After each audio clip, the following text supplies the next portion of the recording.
Welcome to the Banker Lamp. Please enjoy the video.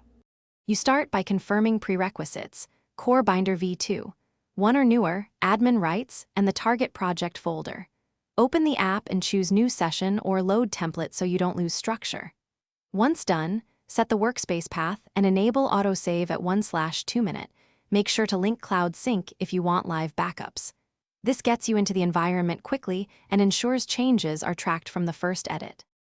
You now assemble the core components by importing config, JSON, core, DB, and any module packages. Next, map logical sections, core, extensions, and assets, and assign owners while setting read/write rules so permissions are correct.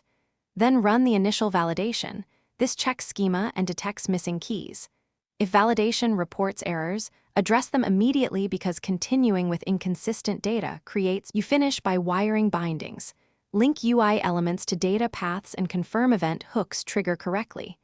Then run an end-to-end test that verifies persistence, cloud sync, and permission behavior under typical load. Once tests pass, finalize the session and export a snapshot for deployment. If something goes wrong, check the app logs for the first error, restore the last autosave, and rerun validation. This usually isolates schema mismatches or missing assets, so you can resolve the issue quickly.